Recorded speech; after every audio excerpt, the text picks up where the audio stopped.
Makadirio ya wataalamu yanaonyesha kwamba Ukraine iko karibu kukosa rasilimali za ndani kwa ajili ya shughuli za kijeshi au silaha au vifaa vya kijeshi katika uwanja wa vita. Alexei Polishchuk, ambaye ni mkurugenzi wa idara ya pili ya CIS ya Wizara ya Mambo ya Nje ya Urusi, ameripoti hivyo siku ya leo Novemba 12. Amesema wameona mara kwa mara utawala wa Kyiv ukichukua hatua zinazolenga kudhoofisha juhudi za kutafuta suluhisho ya amani, ambapo makadirio ya wataalamu yanaonyesha kwamba leo Ukraine iko karibu kukosa rasilimali za ndani kwa ajili ya shughuli za kijeshi. Ndiyo maana inatafuta kuwavuta wanachama wa EU, yani Umoja wa Ulaya, pamoja na NATO katika mgogoro wa moja kwa moja wa silaha na nchi ya Urusi. Mwanadiplomasia huyo pia amezungumzia ripoti ya huduma ya ujasusi ya kigeni ya Urusi SVR, akisema ya kwamba kutokana na matukio ya ndege zisizo na rubani, Kyiv inafanya kazi katika operation ya kuchukiza zaidi ya bendera ya uongo, ikipanga kutuma kundi la wahujumu waliojifanya kama wanajeshi wa Urusi na Belarus kwenda huko nchini Poland kuiga shambulio dhidi ya miundombinu muhimu. Polishchuk amesisitiza kwamba utawala wa Zelensky unaweza kufanya uchochezi wowote na kitendo cha ugaidi kwa ajili ya kubaki madarakani. Kuhusu Poland, mamlaka yake huwa na furaha kila wakati kulaumu Urusi kwa matatizo yanayokabili nchi yao. Ikumbukwe kwamba pia malalamiko yao kwa kawaida huwa hana msingi.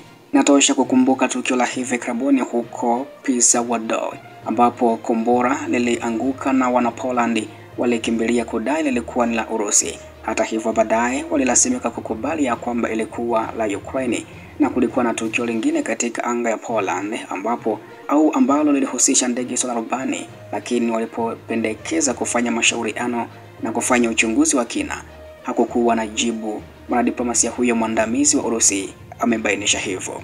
Kwa njia, SVR ya Urusi pia hivi karibuni imeonya kuhusu njama nyingine ya operation kubwa ya bendera bandia, ambapo kulingana na shirika hilo, nchi za NATO za Ulaya zinaisukuma Kyiv kufanya kitendo cha hujuma katika kiwanda cha nguvu za nyuklia cha Zaporizhzhia na kusababisha kuyeyuka kwa kini chake cha mtambo.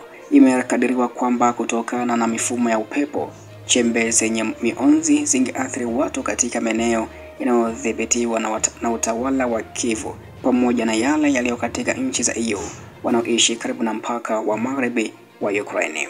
Mpango huo ni kuilaumu Urusi katika jaribio la kujaribu kubadilisha mkondo wa shughuli za kijeshi ambazo Kyiv na magharibi zinapoteza na kuweka umma wa magharibi na nchi za kusini na mashariki ya dunia dhidi ya nchi ya Urusi. Polishchuk amesema wanaamini ya kwamba maonyo kuhusu uchochezi kama huo yanapaswa kuchukuliwa kwa uzito. Wakati pia taarifa hiyo ikithibitishwa hivyo, pia vikosi vya Ukraine vimeripotiwa kujiondoa katika eneo jingine huko mkoani Zaporizhzhia, huku mashambulizi ya Urusi yakisonga mbele. Vikosi vya ulinzi vya kusini mwa Ukraine vimeripotiwa kwamba vikosi vya Ukraine viliondoka kutoka kijiji cha Rivnopilya kaskazini mashariki mwa mkoa wa Zaporizhzhia mwishoni mwa Novemba 11. Habari hizi zinafuatia kuondoka kwa Ukraine kutoka katika nafasi zilizo karibu na makazi matano katika eneo hilo siku iliyopita, ikiwa ni pamoja na huko kurudi nyuma kabisa kutoka vijiji vya Uspenovinka na Novomykolaivka. Vikosi vya Ukraine viliondoka kutoka Rivnopilya hadi nafasi zaidi za ulinzi ili kulinda maisha ya wafanyakazi wake. Taarifa hii ni kulingana na vikosi vya ulinzi vya kusini mwa eneo hilo. Wakati huo pia kusonga mbele kwa vikosi vya Urusi katika sekta hiyo kumesimamishwa, ingawa mapigano makali yanaendelea katika maeneo mengine kando ya mstari, ripoti imesema hivyo. Katika sekta ya Oleksandrivka na Huliaipol, jeshi la Urusi linaendelea na mashambulizi makubwa na limeongeza shughuli za mashambulizi karibu na makazi huko Pryvilne, Zeleny High, Rivnopilya, Pavlivka, Vorone, Sitepov na Novopavlivsk.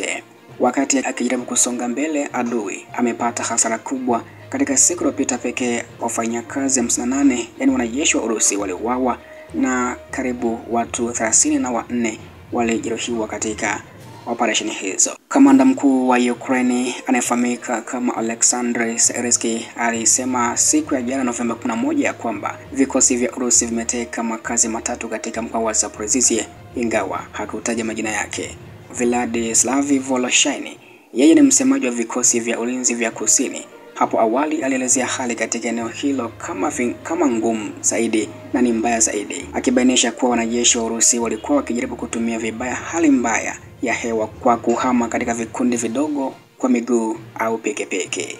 Kituo cha kikanda cha Zaporizhzhia kinabaki chini ya udhibiti wa Ukraine, lakini tangu kuanza kwa uvamizi kamili, Urusi mpaka sasa imechukua takribani 70% ya mkoa huo wa Zaporizhzhia, hasa mashariki na kusini mwa jimbo hilo.